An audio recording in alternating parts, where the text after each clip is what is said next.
Hey, everybody.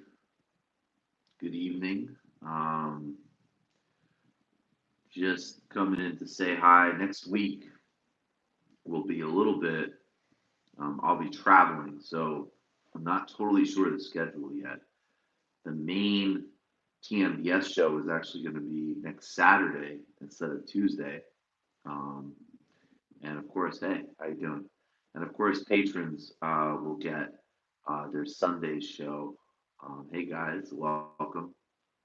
So I'll do some of these while I'm traveling. As I say, I'm just not totally sure of the schedule yet. But first of all, out of the gate, I just want to say thanks to everybody. 100,000 subs on YouTube. I want to thank everybody. I want to thank all of you who've subscribed. If you haven't yet, of course, hit the subscribe button now, hit the notification bell. I want to thank the whole incredible team, everybody who's made this possible, which is a really long list. Um, of people, and but of course, the core team making it happen every week. David, Matt, Forrest, um, just totally appreciated, and also everybody else, in the bigger universe, Artesia, David, Ben, so many people. Um, I'm super honored, and I really appreciate it. And as always, I gotta say, become a patron, patreon.com/TMBS. Check out TMBS.FM, where you can buy your tickets to the February 7th live show at the Bell House in Brooklyn. I'm really excited about this live show. And also, you can buy merch. You can also buy TMBS merch, of course, at the live shows we do, like the one February 7th in Brooklyn. Grab your tickets, become a patron. As always, for these super chats we got to do, let's try to get to a couple $100 in the super chat, and I'll get to those as best I can. But I also will try to keep with the flow here, so I can uh, hopefully provide some value in this analysis and maybe some entertainment value too. So I just want to say thank you. Uh, I'm, obviously, look, from the beginning, of course, I've supported Bernie Sanders 100%. Um, there hasn't been anything complicated about that. Thank you so much. Appreciate that. Um, he's the left candidate, and I have no doubt that the bare minimum of what we need is a really solid social democratic agenda, um, with somebody with the vision, commitment, tenacity, shrewdness, and track records to pull it off, and the movement behind it to pull it off. And obviously, that's Bernie Sanders. So that's the easy part. Now, watching this race unfold has been really interesting because we are coming to a full circle point. Back from the beginning, I always thought this is a race between Bernie Sanders and Joe Biden.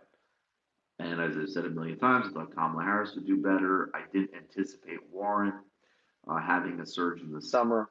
But I think the fundamental dynamics are a choice very clearly between going back to sleep, getting out of the Trump emergency, and doing the Joe Biden sleepwalking for 4 years, which has a certain appeal.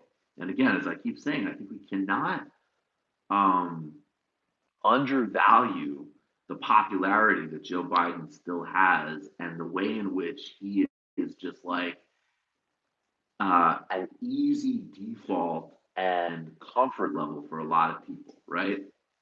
I think that's, again, super important to be aware of and bear in mind when we deal with Joe Biden. And that's why, and I'll just say it again, I'm going to be hammering these points again. I think Bernie Sanders does need to do exactly what he's doing, which is go absolutely at Joe Biden's record on NAFTA, PNCR with China, and the bankruptcy bill. Get really into the details here, which is that this guy who sold this whole pseudo populist middle class brand, and what he meant by middle class was, being an aggressive advocate and expanding. Michael for TYT host when Jan comes to Congress. Definitely got to get Cenk in Congress. There's a lot of people we got to get into Congress. Um, you know, the extent that Joe Biden played populism, it was by race baiting. It was by expanding the prison industrial complex. It was by being an ardent drug warrior, right?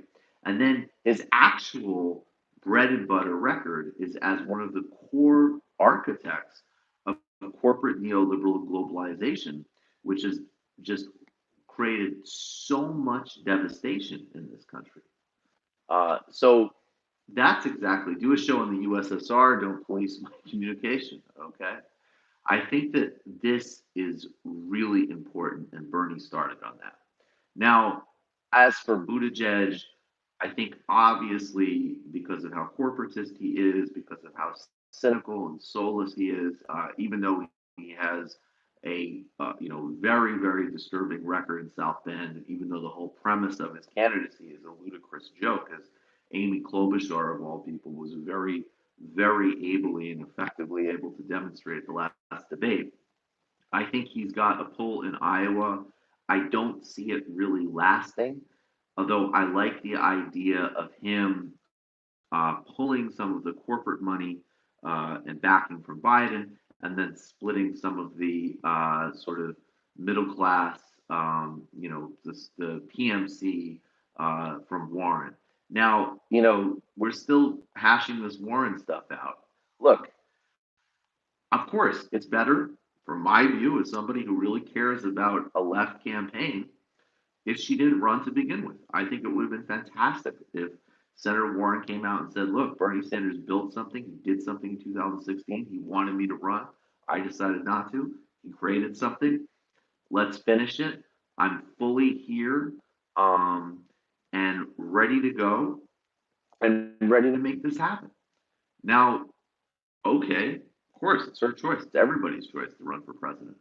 And I know that there's a lot of different scenarios about they both need to stay in because of the delegate count and this and that. At this point, the polls are starting to show, at least some that I've seen, that Warren voters' second choice is becoming Sanders. Is becoming Sanders increasingly so. And I just think like some of these arguments are very clever. And there's people like Ryan Grimm is an example who is brilliant, and I have a ton of respect for. And we could well end up in that situation. I mean, certainly as Bernie continues to do incredibly well, every facet and possible means of the establishment and the corporate ring of the Democratic Party is going to fight relentlessly, and I'm sure unfairly and dirtily, to stop him in this movement because of their own self-interest and maybe even some of their own, folk wisdom delusions and insane, ideas about electability. However, again, at the end of the day, it's about an actual zero-sum contest in votes. And if Senator Warren dropped out today and said, "Look, I actually care about this stuff. I care about the fact that Joe Biden is still leading the polls. He's the architect of this despicable bankruptcy bill, which I did such important work fighting against." Go back and look it up. She wrote blog posts and documented um, the work that Biden and other corporatists were doing through the bankruptcy bill in a way that would damage millions of people. And it has millions of middle and working class Americans. She come out and say, look, Sanders is leading. He's got unparalleled enthusiasm. And I want to make sure that I fight to implement that agenda. That would be massively helpful and significantly more important. I'm sorry if the sound sounds weird. I'm not sure what's going on, why that would be. Does it sound any better now? Uh, I think this is actually the mic needs this tracksuit. Yeah, I don't understand. I'm not doing anything different than what I usually do. So I'm sorry, but I'll get it fixed for next time. Thank you, Foxer. I appreciate it. But yeah, I'm not sure what the trouble is, but I'll And I know that there are sound focused people. I'm going to end up watching this later and probably not even know what the problem is.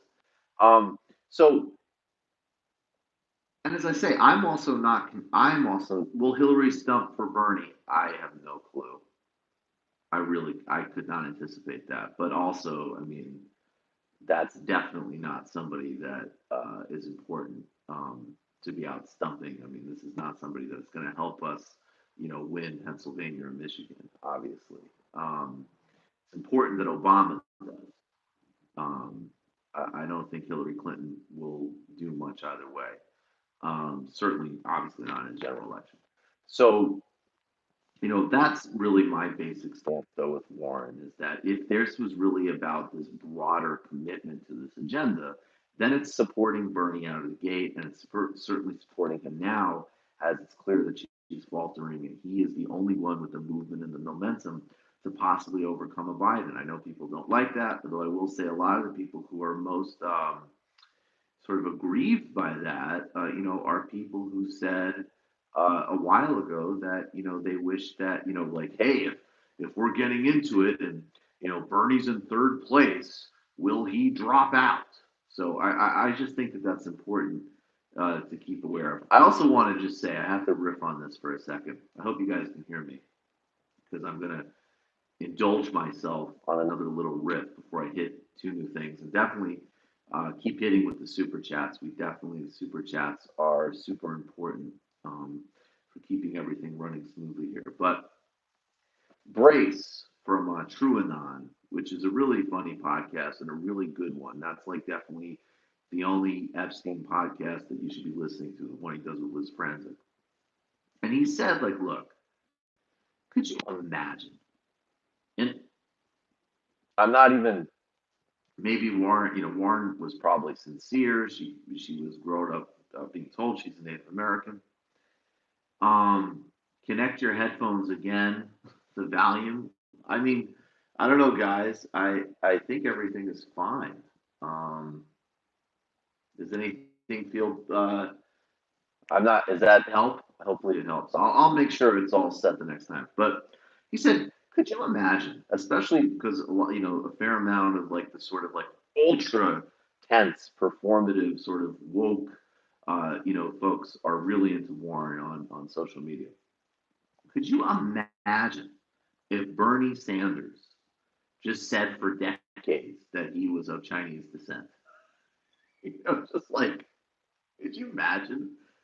That's what I like that Brace comparison from True Enough. Just like Bernie, just like we grew up in a house playing mahjong, and I actually my grandfather created General Tao's chicken. It's in a family recipe book. There were a lot of Jews from China, and at times my grandmother we would collect fish on the Lower East Side, and this was part of a noble family tradition of being Chinese. That's literally what she did.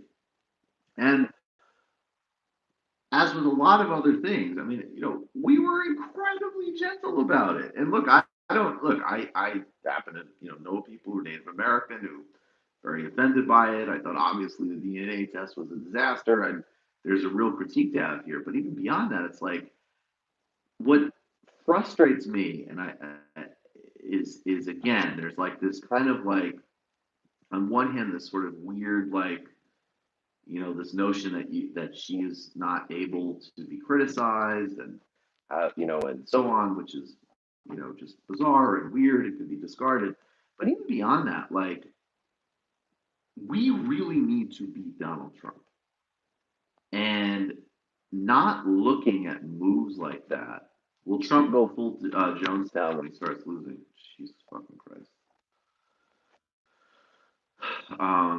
It'll be really bad. I don't think that particular path is his style. Although obviously it's a cult. This is somebody who I really genuinely think cannot defeat Donald Trump without very serious outside, without incredibly fortuitous circumstances. So I want people to get really serious about actually beating this motherfucker. And if I thought there was a contradiction between the best candidate and Sanders being nominated versus somebody who could beat Trump, I would still support Sanders, but I would be very analytically honest as best I could. And that's why I think, again, if this was another time, Biden might be the most safe choice. In this context, he isn't because of his record and because of his diminishing capacity. Thanks, TMBS crew and Clear to the Bone election coverage, broad international coverage, and most of all for pulling me out of Jordan Peterson's sphere of influence. That is awesome. And you're sending love from Trinidad and Tobago. Sending love back. Thank you. Ever since I heard Brace say that, it isn't even my premise. I just can't. Concerning Boris is the UK lagging behind us. Yeah, but I'm going to talk more about that. Boris and Trump are definitely there's parallels, but there's not a one-to-one, and there's some very disturbingly savvy things that they did in the UK. And of course, Rand just look, it's a tragedy for the world that Jeremy Corbyn is not the prime minister, and they ran a grotesque campaign against him. Love back to England. I'm going to get to two more serious things in a second, but I can't get over that. Like, and that was actually when I heard that my great grandpa was part of a Jewish community in Shanghai, and my great uncle actually created Szechuan beef. It was part of a recipe book. I was the first. I was the first congressman of Chinese descent from Vermont. Could you imagine? It's like it just would never fly. And it's just like, yeah, no, she said she's Native American. Not, and it's funny. It's like I'm one of the reasons I haven't emphasized it is because I am actually I'm. Thank you so much, FBI Quantico. And one of the reasons my girlfriend's husband is hoping for a war in Iran so we can spend more time together. What the hell? Even I've been waiting to ask you this question. I'm a landlord, always try to be good and compassionate, never raise rent, answer calls, defer payments when they get sick. Your take, am I conflicted since I started to listen? No, I didn't follow all of that. But again, no, it's not about look, be a good look. As somebody who has dealt with growing up a family that was totally broke and dealt with eviction and stuff like that, just do what you're doing. But this is about systems. This is not you being a personal landlord. No, of course not. Not really Chinese Bernie impression earned the super chat. Thank you. I was gonna say like it's not like I haven't liked to emphasize that with Warren actually because I want to get again it's all of the the perfectionist and the puritanical and all the canceled bullshit and all of that. I don't want to be like that for her. And I think it probably was a sincere mistake. But I just have to say the fact that like the just extraordinary double standard there, it's just I can't do it. I can't. Like, it's mind-boggling. I was actually told my I before I appear at this next rally, I should let everybody know that I'm Nigerian. That's right. My grand uncle was an engineer from Lagos, and my family, I was actually told that they owned a great grand uncle. He owned a bar that sold Nigerian Guinness on Flatbush.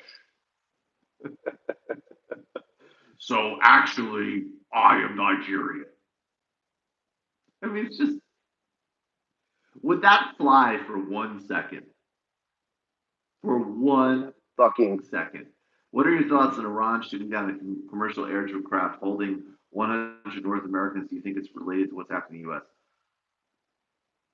I mean, I am going to mug up on that story. I think it's a sincere mistake. If they did it, how can we get more than parties? I don't. How can we get more than parties? I don't get that one. I don't understand that one. I'm sorry. The Iran thing. I mean, look, I just need to know a lot more about it. If they did that because that's, a version of extracting revenge of enacting revenge because of the previous, because of the United States blowing up a civilian airliner in the late 1980s. Obviously, that's disgusting, a crime against humanity, and in any event, it's just a horrific, depressing travesty, a tragedy. I really enjoy your work. Keep up the amazing work. Thank you so much. That's something that obviously needs to be investigated. And if that was actually in order to harm civilians like everything else, then that's just a crime against humanity. Is it wise to mock Republicans and centrists? Yeah, mockery can be extremely valuable. I think that, again, I think it's better to obviously be really hard on institutions and really forgiving of people. I think that there's a difference, in how you approach different people in different contexts. But of course, I mean, look, obviously, of course, mockery is part of something I do. And actually, my great relatives fought very hardly against Japanese imperialism. I like and trust Bernie, but proposals like literally banning at-will employment make me freeze up. I worry about what feel like a reckless, censorious approach to reforming the economy. Well, I don't think that that is reckless and censorious at all. We need to build labor union power in this country. Unless you absolutely empower labor unions, you are going to have the ruthless, grotesque, and systemic inequality you have here. That, along with universal programs like Medicare for All, is the only way to get out of the crisis we're in. Um, but beyond that, I just want to say the other thing too is that look, another thing I just want to touch on: fascist, anti-Semite Bernie impression. I don't know about that one. I'll just keep thinking of other Bernie runs in Massachusetts. He's like, my family's actually from Ireland. Yeah, yeah. Uncle Seamus Sanders. Um,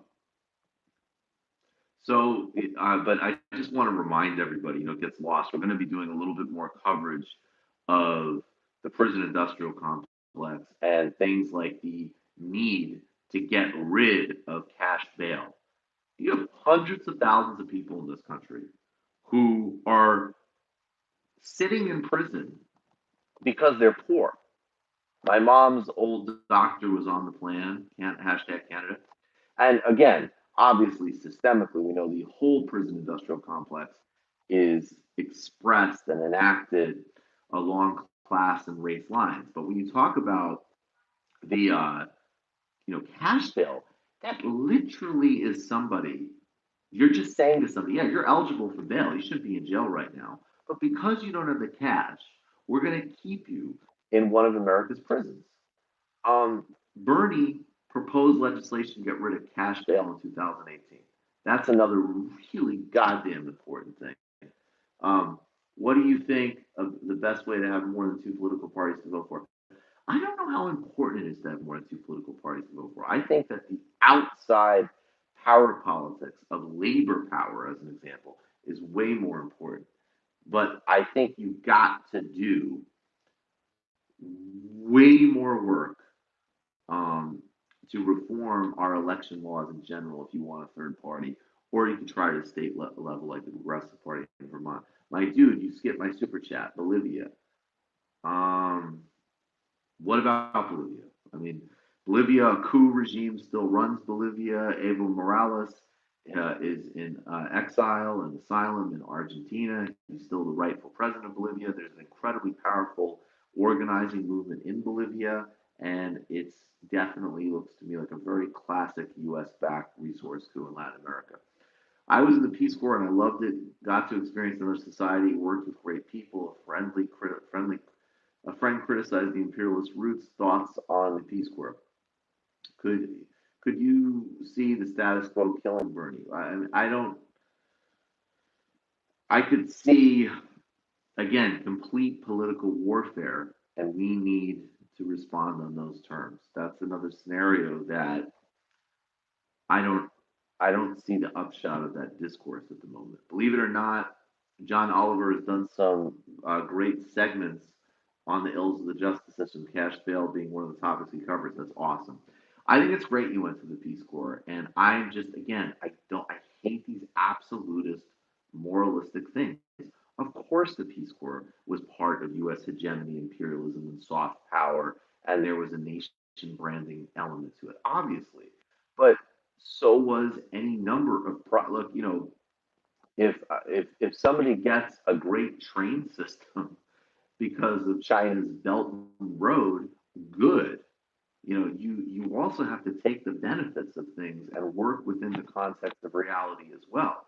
Now, you should have a critical awareness of where the Peace Corps is coming from. And, obviously, oh yeah, the U.S. just cares. Of course not. It's part of a very specific moment in history, very specific context, and it's still, it plays that role. But it made you a more thoughtful person. It's incredible. It's great. Um, the last thing I want to say is um, thoughts on the guillotine combined with redistribution. Uh, I think that's something that you don't talk about. I don't until you do. Um,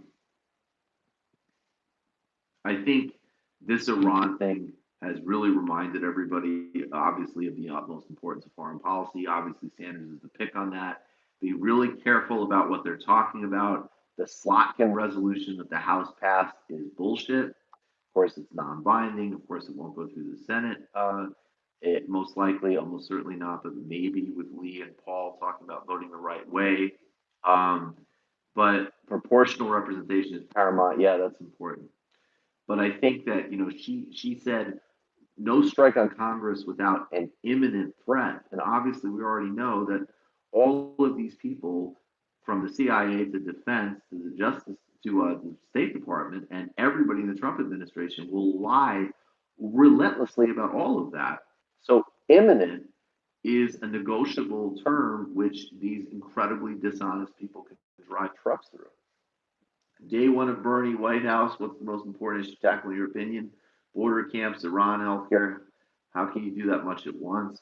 Why does Pete Buttigieg look like Mr. Bean? That's a great question, to which I don't know the answer. I think Trump is on it when he said Alfred E. Newman. Well, the first day in the White House, the first thing he should do, obviously, is all the things that he can do through executive order, immediately protect the Dreamers and their families. I think, he could certainly potentially immediately unilaterally lift some sanctions on Iran, which might be a good idea. Um, and then I think, the other things are stuff that, frankly, he's already doing. That's what's unique about the campaign. The movement that is existing now is going to need to work twice as hard when you're fighting all of these ghouls, Republican and Democrat, to get everybody health care. So the strategy in place for that battle is being enacted in the campaign, and that's another huge advantage of his campaign. Um, can you give my dog Hank a shout out as Bernie? Hank, you're a tremendous dog. You're a great dog, and we love you all very much. I really do love dogs. I love dogs incredibly. So I want to talk about cash bail. I want to talk about Iran a little bit. I want to talk about the state of the race. I just also, first and foremost, want to thank everybody for getting us to 100,000 subscribers on YouTube. We're at 3,230 something subs on members on Patreon, which is the core of everything. So thank all of you, and definitely become a patron at TMBS, patreon.com/TMBS. Get your tickets to the Bell House. Ryan Grimm's new piece, Burn. Wait a second. The Burn app only has 1,500 users, 38 contacts, should be in the millions before Super Tuesday. Bree's been promoting it, will likely be in Concord with family and general canvassing with the campaign. Promote it often. Get the Burn app. Thank you so much for your work. We need the Burn app. Thank you for that. I am aware of any serious leftist enclaves in Iran who might do some grassroots mutual aid funding for it. Not in Iran. I mean, the left has definitely been radically marginalized in Iran. Um, I try to on my show, and I'll continue to do, to try to amplify and connect with left voices in those places. But no, and I think there are elements inside the Iranian Revolution and Constitution which have a strong anti-imperialist and also sort of social justice discourse. But left, no, that was marginalized in the beginning. Appreciate you, love your show. I'm honored. I love you back. Um, so yeah, guys, at well over. Um, Thank you, Joshua. Young Bobby Kennedy. I went to Tip O'Neill and I said, Tip, what are we going to do about Iran? Um, Become a patron, patreon.com/TMBS. If you haven't yet, click subscribe here, click the bell. Let's get to 200,000 subscribers, right along with getting to our first 5,000 patrons. Those are the next big goals. My book is coming out in February. You're going to hear about it a lot in the coming weeks. Next week, I'm traveling, but it's not exactly a vacation. It's going to be work related. You're going to hear a lot more about it soon. Thank you all so much for the super chats. These are really important. They help everything come along. Sometimes we'll just do impression based super chats, just get a little bit of levity going on. This weekend for Sunday, it's a think tank. Um, and I appreciate all of you so much.